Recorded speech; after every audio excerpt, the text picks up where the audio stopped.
नमो अरिहन्ताणं नमो सिद्धाणं नमो आयरिहाणं नमो वज्रायाणं नमो लोये सवसाहूणं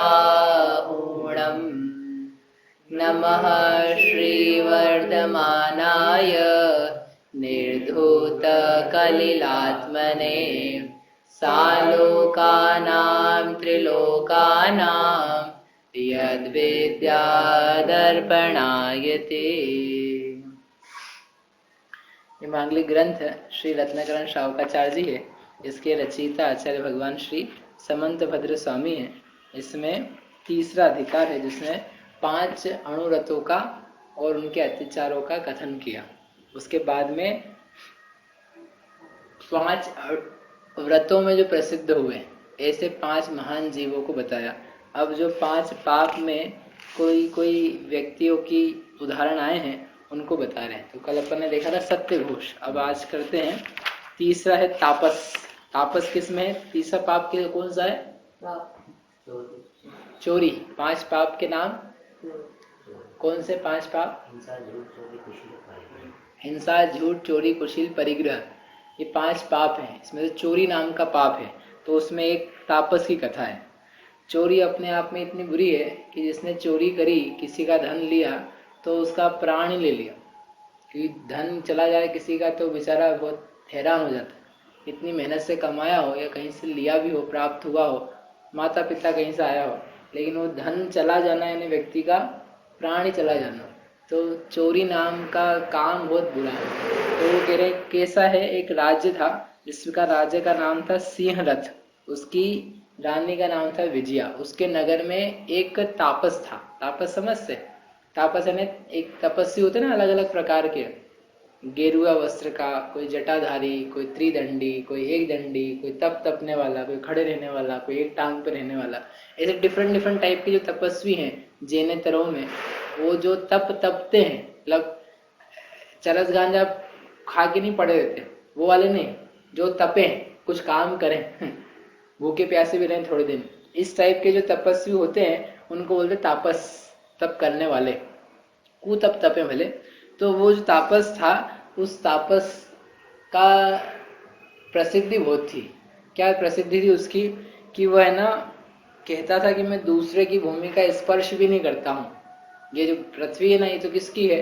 राजा की है, इसलिए मैं तो इसको टच भी नहीं करूंगा, बिना टच करे मैं रहूंगा, मैं इतना पवित्र हूँ, मुझे दूसरे की भूमि का स्पर्श भी नहीं करना है। तो फिर रहता कैसे था? वो रहता था छीके में। छीका समझते? वो जो जैसे दूध पहले बांध के रखते ना छीके में, मिल्ली से बचाने के लिए, ऊपर छत से बांध दिया तो वो लटका रहता है, उसको बोलते छीका।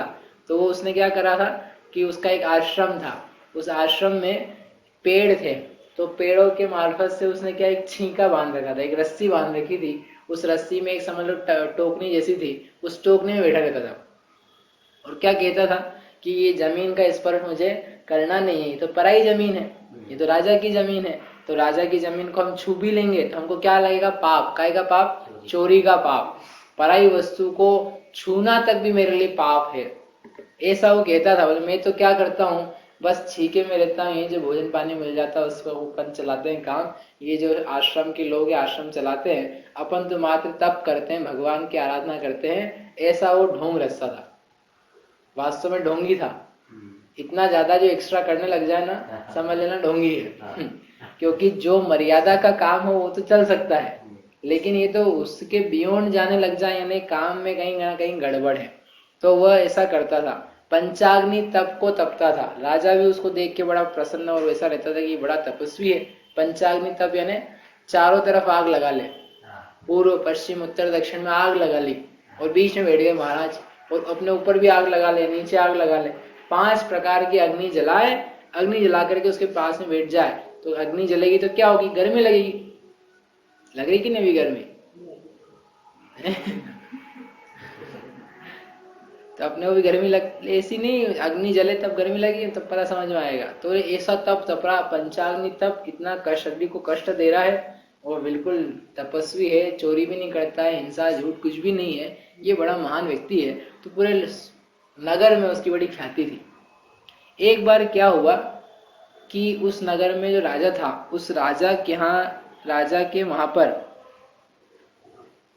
चोरी होने लगी, नगर में चोरी होने लगी। और कई बार छोटी मोटी चोरियां हुई, एक बार बहुत बड़ी चोरी हुई और समझ लो राजा के ही चोरी हुई। और राजा क्या चोरी हुई तो रानी ने कहा अपने घर में भी चोर आने लग गए हैं, ये कैसा राज्य है तुम्हारा। तो राजा को बहुत उल्हाना पे गुस्सा आया कि यार सही बात है, अपने घर में चोरी होने लग जाए, राजा की चोरी हो जाए तो प्रजा क्या तो क्या हाल होंगे। प्रजा तो गई हुई है, उनको तो कुछ होना ही नहीं है। जैसे कई भगवान ऐसे हैं कि जो भगवान ही क्या है, भोगी हैं। जब भगवान ही भोगी हैं तो उनके जो भक्त होंगे वो तो महाभोगी होंगे। ऐसे भगवान से क्या काम, बोले ऐसे राजा से क्या काम। भगवान ऐसे हैं, बोले अपन तो दारू पियो शराब पियो तो मस्त रहते हैं। तो भक्तों ने क्या, जब हमारे भगवान ही शराब पी रहे हैं तो अपन ही पियो।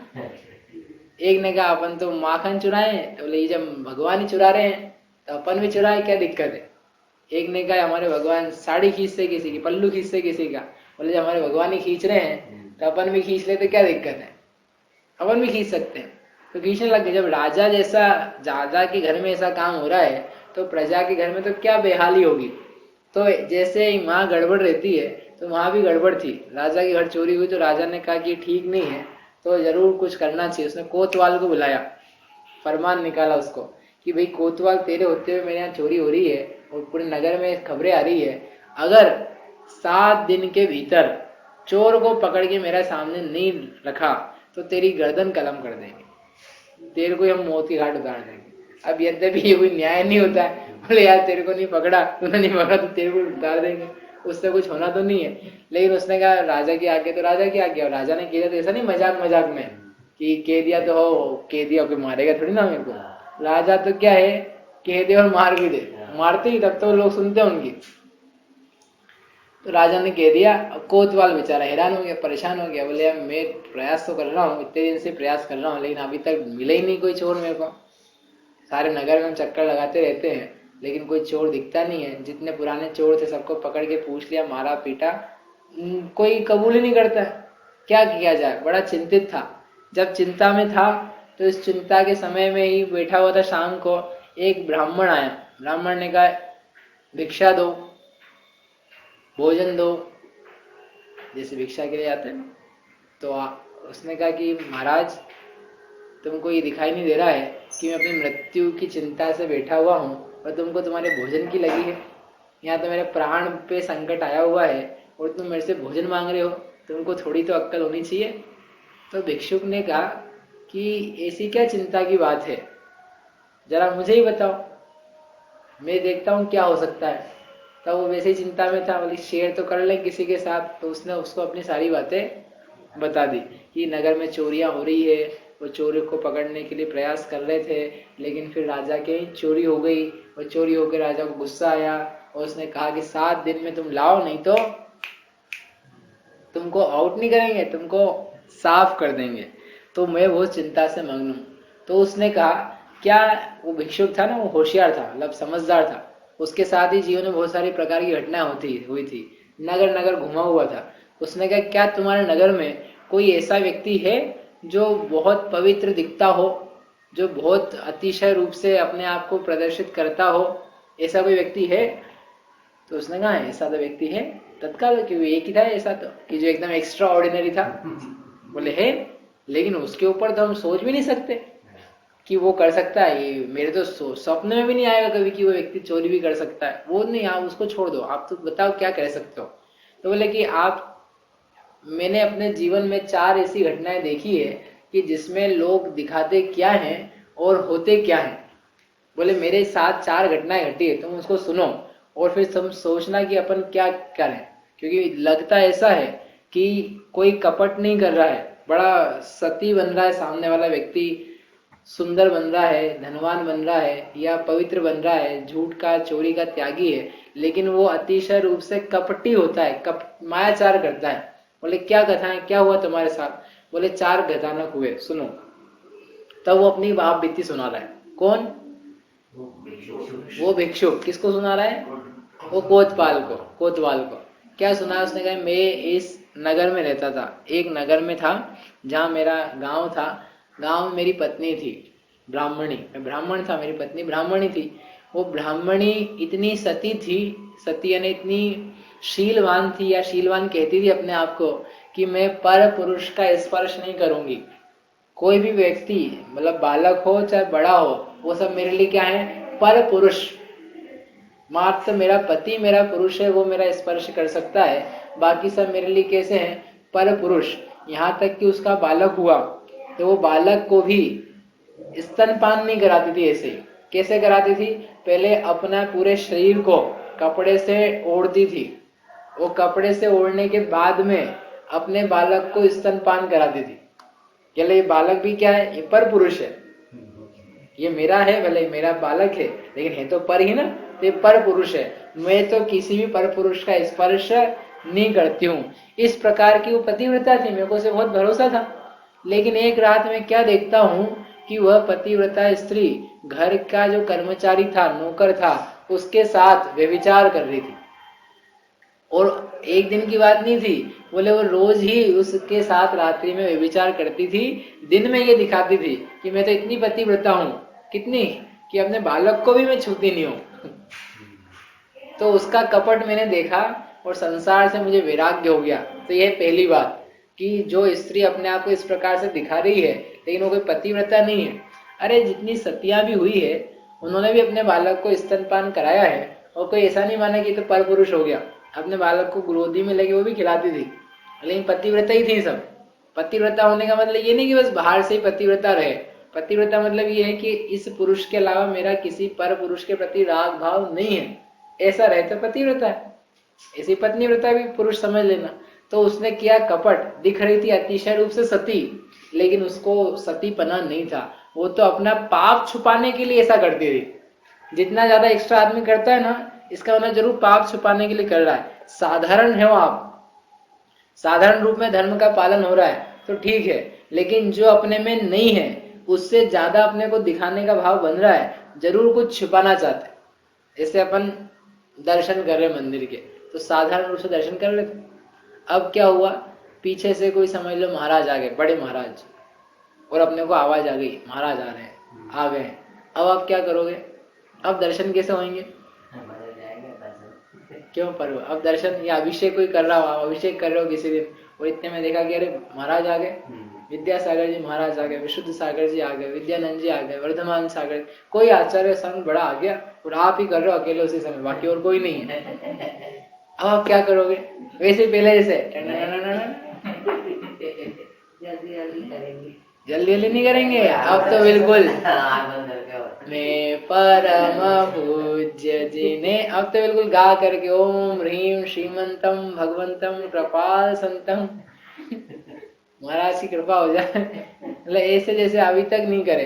तो ये क्या करने लगा व्यक्ति, अभी मायाचारी कर रहा है, अभी कपट, क्योंकि इसके पास जो नहीं था उसको दिखाने के लिए, इसकी गलती छुपाने के लिए, कि मैं पहले इन्होंने देख नहीं लिया हो कि हम तो ऐसे ही बिना उसके उबासे मुंह से, बेरस मन से, कोई प्रसन्नता के बिना काम निपटाने के लिए काम कर रहे थे। उस गलती को छुपाने के लिए वो ऐसे ऐसे काम करने लग जाता। नौकर मालिक को देखता और फिर एकदम काम ऐसा करने लग जाता चमका चमका के। पहले जिस दीवार को देख भी नहीं रहा था, अब उसी में 5 मिनट घिस घिस के लगा रहा है। समझ लेना वो नौकर ठीक से काम नहीं कर रहा, क्योंकि जहां एक्स्ट्रा ऑर्डिनरी काम करना चालू कर दिया उसने, इसका मतलब ये है कि वो जरूर कोई गलती छिपा रहा है। तो वो स्त्री ने भी अपना पाप छुपाने के लिए इस प्रकार पतिव्रता पने का ऐसा ढोंग किया महान, कि मैं तो बालक का भी स्पर्श नहीं करती हूँ। तो ऐसा समझना उसने पाप का किया था। तो उसका देख करके चरित्र मुझे हो गया वैराग्य, मैंने घर छोड़ा, घर छोड़ के मैं तो निकल गया। ये कथा हुई पूरी। अब जब मैं घर से निकला तो मैंने क्या, रास्ते के लिए कुछ तो चाहिए, अपना जीवन कैसे चलाएंगे, तो थोड़ा जो मेरा इकट्ठा किया हुआ स्वर्ण था, वो स्वर्ण मैंने ले लिया और मैं निकल आया घर से। स्वर्ण को कैसे रखा जाए, वन जंगल में भटकते हुए कोई चोर डकैत मिल जाएंगे। तो मैंने क्या किया, एक लकड़ी थी, लकड़ी के अंदर छेद कराया और छेद करके सोने को उसमें भर दिया, और भर करके उस लकड़ी को वापस पैक कर दिया। उस लकड़ी को मैं हमेशा अपने पास रखता था। लकड़ी को लेकर के मैं एक स्थान से दूसरे स्थान, तीसरे स्थान, ऐसे भ्रमण करते हुए अपना काम करने लगा। लकड़ी को लेकिन हमेशा मैं अपने पास रखता था, सुरक्षित रखता था, उसकी रक्षा करता था, क्योंकि उसमें सब सोना था, मेरा जीवन की संपत्ति थी। एक बार मेरा वेश वगैरह देख करके एक ब्रह्मचारी बालक और मेरे साथ हो गया कि ये भैया जी हैं, साथ में अपन भी निकल चलते हैं, घूमते रहेंगे इनके साथ, भोजन आदि की व्यवस्था भी हो जाएगी। तो ऐसा करके वो मेरे साथ हो लिया, लेकिन मैं उसका भरोसा नहीं करता था, क्योंकि अब पता नहीं कौन आदमी हो, कैसा हो, भले साथ में है लेकिन भरोसे लायक नहीं था। ऐसा मैं सोच करके मैंने वो लकड़ी कभी भी उसको दी नहीं, हमेशा लकड़ी में अपने पास रखता था। इवन नहाने भी जाता था तो लकड़ी के साथ में जाता था। तो ऐसा देख करके वो जो बच्चा था, उस बच्चे को हो गया शक कि जरूर इस लकड़ी में कुछ तो है, ये पंडित जी लकड़ी को लेके रखते हैं, इसका मतलब इसमें कुछ गड़बड़ है। जरूरत से ज्यादा किसी चीज की रक्षा करो तो अपने आप जो आप छुपाना चाहते हो प्रकट हो जाता है। तो बोलते हैं चोर की दाढ़ी में तिनका, तो अपने आप वो चीज प्रकट होने लग जाती है। आप छुपाओगे जितना, उतना ज्यादा वो बाहर निकल के आएगा। पाप जितना छुपाया जाता है उतना ज्यादा प्रकट होता चला जाता है, क्योंकि उसको छुपाने के लिए जितना झूठ मायाचार किया जाएगा वो प्रकट हुए बिना नहीं रहेगा। तो वो व्यक्ति का जो सोना था, वो सोना उसको दिखने लगा ना कुछ है इसमें। अब उसने कहा लेकिन ये आदमी छोड़ता ही नहीं इस लकड़ी को, तो लकड़ी को छोड़ता नहीं, अपने को लकड़ी लेनी चाहिए, ऐसा उसके मन में आया। तो एक बार क्या हुआ, मैंने, वो भिक्षुक कह रहा है, मैंने और उस बालक ने एक शाम को कुम्हार के घर बिताया और उसी के घर भोजन किया। वो भोजन करके हम लोग वहीं पर सो गए। सोने के बाद में हम अगले दिन उठ करके निकल पड़े अपने आगे के गंतव्य पे। एक स्थान में तो हम रहते नहीं थे, निकल पड़े आगे। जब निकले आगे, चलते चलते चलते 1-2 किलोमीटर आ गए, तो वो लड़का बड़ा जोर से अरे अरे अरे मेरे साथ क्या हो गया, ये मैंने क्या कर दिया। बोले क्या हुआ भैया, पेट दर्द दे रहा, सिर दर्द दे रहा, क्या हुआ। बोले कुछ नहीं हुआ, ये देखो ये सूखा तृण मैं उस घर से ले आया, मेरे सिर पे चिपक के रह गया था। तृण समझ से, घास का तिनका, ये घास का तिनका मेरे सिर पे चला आया, मैं उस कुम्हार से बिना पूछे उसके घर से ये सामान ले आया। ये तो बहुत बड़ा मेरे से अनर्थ हो गया, पाप हो गया। ओहो, अब मुझे बड़ा पाप लगेगा, मैं जाता हूँ और ये उसको वापस दे के आता हूँ। क्या चीज, सोने की बिस्किट नहीं, कोई काम की चीज नहीं, तृण, तिनका। क्या कहा उसने, ये तिनका मेरे सिर पे लगा रह गया, मैं तो इसको लुटाने जा रहा हूँ, मेरे को ये पाप सिर पे ले करके मैं नहीं घूम सकता हूँ। ये तो चोरी हो गई, क्योंकि चोरी तो क्या है, किसी की भी पराई वस्तु बिना दी हुई उठा लेना, ग्रहण कर लेना, किसी दूसरे को दे देना, उसे क्या कहते हैं, चोरी कहते हैं। तो मैं तो उसके लिए आया चोरी की वस्तु। चोरी थी क्या वो, चोरी नहीं थी भाई, लग गया कोई सिर पे, वो कोई काम नहीं था उसका, तृण लग भी जाए उसका क्या काम का, इसलिए वो कोई चोरी नहीं थी। लेकिन उसने कहा कि वो चोरी हो गई, मेरे से मैं जा रहा हूँ, आप तो आगे निकलो, मैं वापस करके आता हूँ। ऐसा कह के वो गया और उसने जाकर के मैं वापस दिया और दे करके वहीं भोजन वगैरह किया, या शाम तक आ गया वापस, फिर हमने साथ में भोजन किया।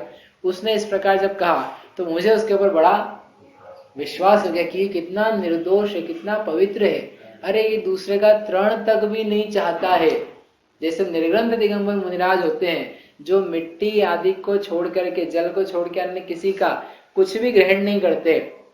जल मृण हूँ बिना दियो ना गए, कि जो मिट्टी और जल तो जो झरने आदि का जल है, कदाचित आवश्यकता पड़े तो वो तो ले सकते हैं, राजा की आज्ञा रहती लेने की, लेकिन उसके अलावा कुछ भी किसी का रत्ती भर भी ग्रहण नहीं करते। जैसे मुनिराज होते हैं निर्ग्रंथ दिगंबर, ये तो बटुक भी, बटुक यानी ब्रह्मचारी, ये साथी भी मेरा कैसा है, बड़ा पवित्र है, इसका चेहरा ही पवित्र, मैंने व्यर्थ ही इसके ऊपर शक किया, ये तो अच्छा आदमी है।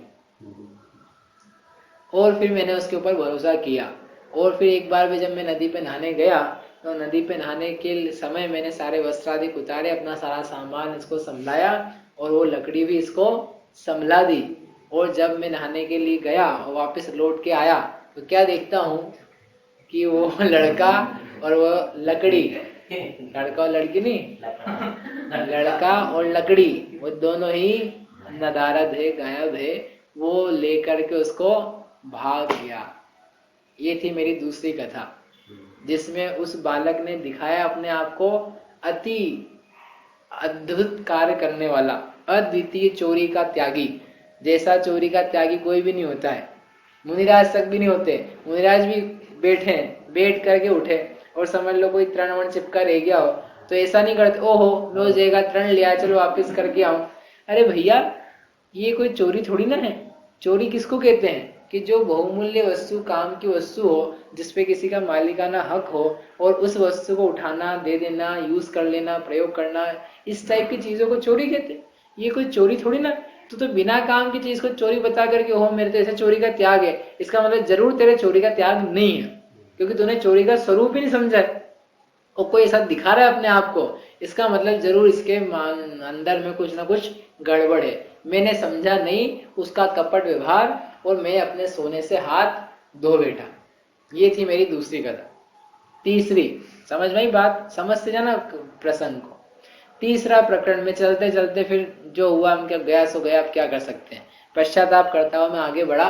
मैं एक संध्या को एक वृक्ष के किनारे बैठा था, लेटा हुआ विश्राम कर रहा था। वहां पर मैंने एक अति वृद्ध पक्षी को देखा। वृद्ध पक्षी यानी बूढ़ा, जो कमजोर था, उड़ नहीं सकता था ज्यादा। वो अपने कुटुंब से कह रहा था कि सुनो कुटुंब के जनों, तुम लोग तो निकल जाते हो अपना भोजन ढूंढने के लिए और यहाँ पर ये तुम्हारे बच्चे रहते हैं, तो ये जो बच्चे हैं कल को कोई मैं इनको खा नहीं जाऊं, इसलिए तुम एक काम करो कि मेरा मुख जो है उस पे डोरी बांध जाओ। क्या बोला वो? डोरी बांध जाओ, डोरी है ना, रस्सी बांध दो ताकि मेरा मुख बंद रहे। नहीं तो क्या ये जो बच्चे हैं ना, मैं तो हो सकता है बच्चों को भी खा जाऊं। क्यों खा जाओ? मतलब मांसाहारी थे कबूतर वगैरह, कबूतर है, गिद्ध है, तो उनमें वृद्ध हो गया था, वो तो उड़ के जा नहीं सकता था। बोले मेरी तो शक्ति है नहीं कि मैं उड़ के जाऊं, कोई अपना शिकार पकड़ के लाऊं, कुछ खाऊं, और मेरी को भूख लगती है तो कहीं को ऐसा नहीं हो कि तुम्हारे बच्चे खा जाओ, इसलिए तुम तो एक काम करो मेरा मुंह बांध दो। तो सब जो उनके बच्चे या गिद्ध पक्षी वगैरह थे जवान, उन्होंने कहा कि अरे बाबूजी आप इतनी बड़ी बात कह रहे हो, आप इतने पवित्र इतना सोच रहे हो, ऐसा थोड़ी ना होता है। आप अपने बच्चे, ये तो आपके बच्चों के बच्चे हैं, आप इनके दादा जैसे हो, तो आप इनको कैसे खा जाओगे? आप इनको नहीं खा सकते, हमको आप पूरा भरोसा है। आप तो ऐसी बातें कह रहे हो, यही कह के हमको बड़ा वो लग रहा है कि आप कितने पवित्र हो कि आप ऐसा सोच रहे हो कि भैया मुझे बांध दो, अपना हित सोच रहे हो, मतलब कि मुझे बांध के चले जाओ तो चलेगा। बोले नहीं नहीं नहीं नहीं, भूखा आदमी क्या नहीं करता, भूख में आदमी को क्या क्या नहीं सताता है, वो सब पाप कर सकता है। भूख में आदमी अपने बच्चों को भी खा लेता है। सरपणी होती है, सरपणी, उसको भूख लगती है तो अपने जितने बच्चे होते हैं तो बच्चों को खा जाती है। कुत्ता होता है, बिल्ली होती है, इनके 3 4 5 बच्चे इकट्ठे होते हैं, और क्या होता है, इसको भूख लगती है भयंकर, दूध पिलाना रहता है बच्चों को और भूख भी लगती है, कुछ व्यवस्था नहीं है, तो क्या करती है, वो जो बच्चे हैं उन्हीं बच्चों में से एक आध को खा जाती है। पता है कि नहीं आप? सर ये भी खा जाते, बिल्ली, कुत्ते, ये जो बच्चे होते हैं इनको भयंकर भूख लगे तो इनके जो बच्चे हैं उनमें से एक आध को सूंघती है, सूंघ करके पता करती कौन कमजोर है, उस कमजोर को खत्म कर दे। क्या करें, इसको भी नहीं खाएंगे तो फिर बाकी भी मर जाएंगे, मैं भी मर जाऊंगा, ऐसा सोचने वाले का सोच है। तो वो भूख में कौन क्या नहीं करता है, अपने बच्चों को आदमी खा जाता है। इसलिए मेरा कोई भरोसा नहीं रह सकता है, इसलिए तुम तो एक काम करो, मेरे मुख पर पट्टी बांध दो, ताकि हाथ पे मेरे बांध दो, ताकि कुछ भी हो तुम्हारे बच्चे सुरक्षित रहें। तो लोग बोलते ठीक है भाई, अभी इतना बोल रहा है और इतना पवित्र है तो फिर भी अपने को लेकिन बच्चों की रक्षा के लिए उसकी बात मानने के लिए कर दो। तो विष्णु ने क्या करा, उसके मुख पर, चोंच पर बांध दी रस्सी, हाथ पैर उसके बांध दिए और चले गए उड़े। मतलब अब तो सुरक्षित है, कोई दिक्कत नहीं। वो जैसे ही बच्चे उनके, मतलब वो सब पक्षी उड़ गए, वो उड़ने के बाद उसने क्या करा, अपना पैरों से अपने मुख की गांठ खोल ली और खोल करके वो बच्चों को खा मारा। और खाने के बाद में फिर से उसने अपने हाथ पैर से फिर से रस्सी बांध ली और निढाल होके पड़ गया, ऐसा पड़ गया जैसे कुछ हुआ ही नहीं। बोले क्या हुआ, वो कोई सांप वाप आया था? बोले वो सब खा गया, मैं तो कुछ कर नहीं पाया क्योंकि मेरे हाथ पैर ही बंधे थे और मैंने तो खाया नहीं है, क्योंकि मेरे को ही मार देंगे, मैं कहाँ जाऊंगा उड़ के। तो वो वृद्ध पक्षी का इतना कपट देखा कि पहले तो कपट में उसने उनको भरोसे में लेने के लिए कहा कि मेरा मुख बांध दो, जबकि उसके मन में उसी समय था कि भूख लगे चाहे नहीं लगे, अपने को तो इनको खाना ही है। ऐसा कपटपूर्ण व्यवहार मैंने उस तीसरे गृद्ध पक्षी का देखा, और देख करके मैंने कहा ये संसार में कपट दिखा दिखा करके लोग लूटते हैं, गलत काम करते हैं, पाप का काम करते हैं। ये हुई तीसरी। एक और कथा अंतिम वाले बताता हूं, वो अंतिम के बाद में तुम समझना फिर क्या करना है। सुना है अंतिम? नहीं सुना है? नहीं सुना ना। चौथी कथा थी एक तपस्वी की। बोले एक तपस्वी था एक गांव में।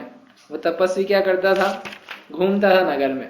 उस नगर में वो जहाँ रहता था तो वो अपने हाथ में शिला लेके घूमता था हाथ पे, और जब जब आगे बढ़ता था तो वो बोलता जाता था, हे जीवो, जो जीव यहाँ बैठे हुए हैं या कीड़े मकोड़े वगैरह, हे जीवो तुम यहाँ से हट जाओ, मैं चरण धर रहा हूँ। मतलब जैसे मुनिराज होते हैं ईर्ष्या समिति से चलते हैं, तो ये तो ईर्ष्या समिति से बढ़ के काम कर रहा भैया जी। क्या कह रहा है कि देखूंगा वो करे तो वो सब ठीक है, लेकिन मैं तो बोल भी रहा हूँ कि हे जीवो तुम हट जाओ, मैं चरण धर रहा हूँ, ताकि कोई अदृश्य भी हो तो वो भी हट जाए, ताकि उसकी हिंसा का पाप मेरे को नहीं लगे। मैं तो बिल्कुल सावधानी से चलता हूँ, देखता हूँ। इस प्रकार से वो बोलता था, और उसके हाथ में तब भी तपता था ऐसा कि देखो मैंने सिर पे तो क्या शिला धारण कर रखी है, मतलब मैं भार लेकर के चलता हूँ ताकि शरीर को कष्ट हो और मुझे तप आदि की प्रसिद्धि हो गई। तो इस प्रकार से वो रहता था। तो सारे नगर में उसकी ख्याति फैल गई, उसके भक्त बन गए कि कितना पवित्र इंसान है, ये चलता भी है तो ऐसे चलता है। कैसे? हे जीवो तुम हट जाओ, मैं चरण धर रहा हूं।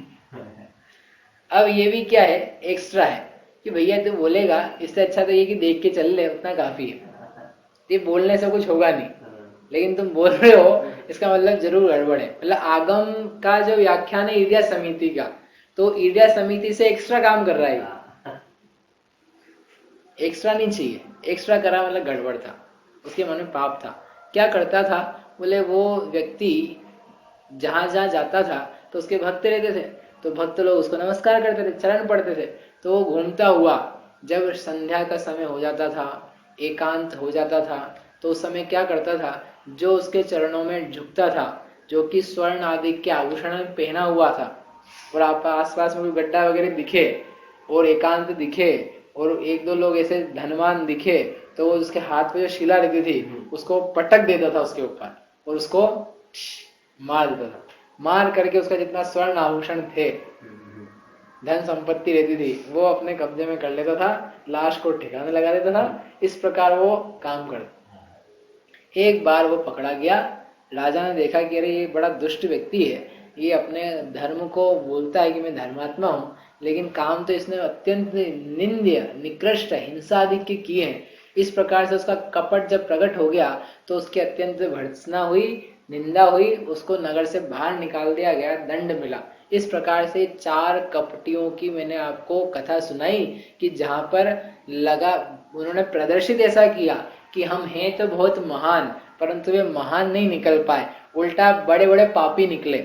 इसलिए मैंने आपसे पूछा था शुरू में कि क्या इस नगर में कोई ऐसा है जो अपने आप को दिखाता कैसा है कि बहुत बढ़िया है, लेकिन वो वास्तव में ऐसा है नहीं। हम भी आपसे पूछते हैं कि जहां जहां आप जिन जिन जगह स्थान पे जाके कुछ कुछ खा लेते हो, क्या वे पदार्थ ऐसे तो नहीं है जो ये दिखाते हैं कि ये पदार्थ हैं तो बहुत बढ़िया, स्वादिष्ट, रसीले, शाकाहारी, तुम्हारे स्वास्थ्य के लिए उत्तम, लेकिन वैसे वो उत्तम है नहीं।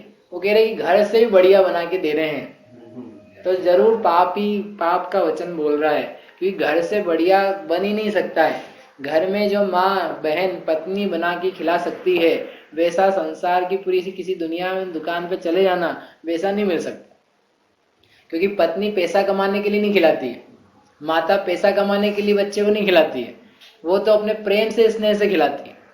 माता जब भी यदि चेहरे पे पसीना भी आ जाए, वो हाथ पोछे तो हाथ से नहीं पोछेगी, वो कपड़े से पोछेगी, और पोछ भी लेगी हाथ से तो हाथ धो लेगी।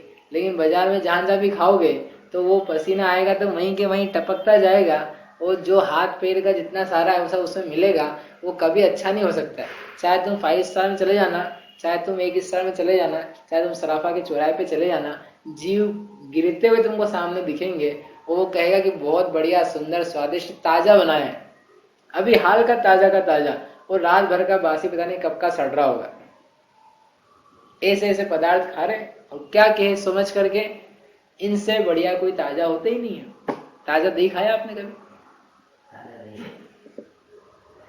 ताजा दही खाया कि नहीं खाया? रात भर का, चलो रात भर का ही, रात भर वाला खाया, इतना पुराना रात भर वाला? रात भर का पुराना खाया कि 50 साल पुराना खाया? वो जो दही खा रहे हो, वो दही कितना पुराना है? दही से दही जमाया है, और वो दही कहाँ से जमा था? वो दही से दही जमा था। वो दही कहाँ से जमा था? दही से दही जमा था। क्या है? ताजा, मूल का ताजा दही, बिल्कुल फ्रेश। कैसा फ्रेश है? इसमें लिखा हुआ है सिंस 1947। मतलब ये 1947 का दही खा रहे हैं और हमको बता रहे कि ताजा खा रहे हैं। अतः श्रीखंड खा रहे हैं, ताजा श्रीखंड, बिल्कुल न्यूट्रिएंट, जिसमें न्यूट्रिशन ही न्यूट्रिशन। अरे इनके खुद के ठिकाने न्यूट्रिशन के, खुद के शरीर को देख लो, जा के अमूल वालों को देख लो, चाहे प्रकाश वाले को देख लो, इनके न्यूट्रिशन नहीं है, वो तुमको न्यूट्रिशन खिला देंगे। इनको पता भी न्यूट्रिशन क्या होता है। ये पैकेट्स पे आजकल सब लिखा हुआ था, इसमें कैलोरी कितनी है ना, ये कितना है, वो कितना है, नापे नहीं होंगे सर, जीवन में कभी देखे नहीं होंगे। एक व्यापारी मिला, वो व्यापारी उस पर अपने कपड़े का था, वो कपड़े का व्यापारी था, तो बोले मैंने यार आजकल क्या कर रहा है? बोले आजकल ये हम ये जो आते ना, वो स्टार बना रहता है जिसपे वो टैग कर सकते हैं, फोन से भी टैग कर सकते हैं, HR टैग क्या बोलते हैं उसको, बोले वो भी हम डालते हैं। मैंने कहा तू इतना भी कर लेता है, इतना टेक्निकल हो गया?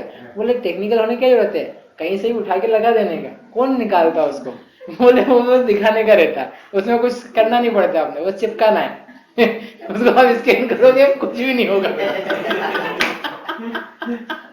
मैंने क्या बड़ा स्मार्ट है भाई तू, उसमें से होगा कुछ भी नहीं, वो बेकार ही रहेगा। ऐसे ही कोई न्यूट्रिशन लिख रहा है, लोकल सेव वाले, उनको पता है क्या कुछ? तो अच्छा फिर हम ब्रांडेड ले आएंगे। तुम ब्रांडेड भी ले आओगे, वो कौन सा तेल का, कौन से घी का, कब कैसा बनाया कुछ पता नहीं, कौन से भुने हुए अन्न का बनाया। जिन पिक्चरों को, जिन व्यापारों को, जिन टीवी चीजों को देख देख के अपन बड़े प्रसन्न होते हैं, उनमें प्रसन्नता लिखी हुई है। वो एक भी व्यक्ति खुद तो प्रसन्न है नहीं, तुमको क्या प्रसन्न करेगा? जिनकी खुद की शादियां नहीं हुई आज तक, उसको देख देख के लोग विवाह प्रसंग रचा रहे हैं, प्रेम प्रसंग कर रहे हैं, लव अफेयर कर रहे हैं। उसका तो एक अफेयर अभी तक सच्चा नहीं हो पाया। खान फैमिली इतनी है, उनके कितने लव अफेयर सच्चे हो गए अभी तक? उनको देख देख के लोग लव अफेयर कर रहे हैं, प्रेम विवाह रचा रहे हैं। बेचारा खुद का तो हो नहीं पा रहा है, वो अभी तक शादीशुदा नहीं हो पाया है, खुद के बच्चे वो संभाल नहीं पा रहा है, और लोग उनको देख देख के पता नहीं क्या कर रहे हैं। इसका मतलब जरूर इसका जितना व्यवहार है वो सारा मायाचार है, और देख करके जो उसमें फंसेगा वो अपना धन लुटाएगा, अपनी इज्जत लुटाएगा, अपना शांति लुटाएगा, घर लुटाएगा, धर्म लुटाएगा, हर चीज लुटेगी। क्यों? क्योंकि वो जो दिख रहा है वो एक्स्ट्रा दिखा रहा है, ज्यादा दिखा रहा है, उतना है नहीं। जितना प्रसन्न वो अपने आप को दिखा रहा है उतना है नहीं। जितना ब्यूटी पार्लर में से मेकअप कर करके निकला है स्त्री या पुरुष, इसका मतलब ये है नहीं वैसा, ये ज्यादा दिखा रहा है, जरूर ज्यादा खोटा होगा।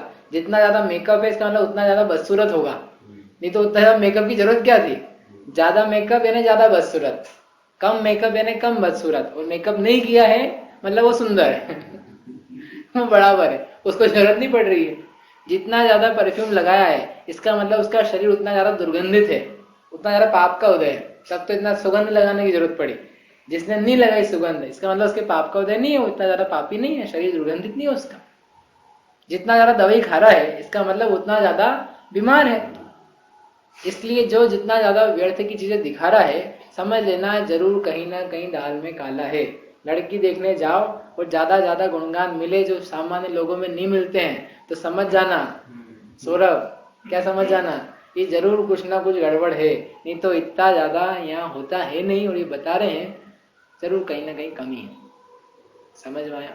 इस प्रकार से उसने कहा कि अब आप बताओ कि इस नगर में ऐसा कौन है जो अपने आप को दिखाता एक्स्ट्रा है, लेकिन कुछ गड़बड़ उसके साथ हो सकती है। उसने कहा एक व्यक्ति है। अब क्या हुआ उसके आगे, उसके बारे में अपन कल करेंगे। और आगे की कथा है जिसका नाम है यम दंड कोतवाल की, वो भी बड़ी खतरनाक कथा है, अब्रह्म की कथा, कुशील सेवन की कथा, तो वो कल से प्रारंभ करेंगे। जावाणी के ज्ञान ते सूझे लोकालोक, सो वाणी मस्तक नवो सदा देत हो।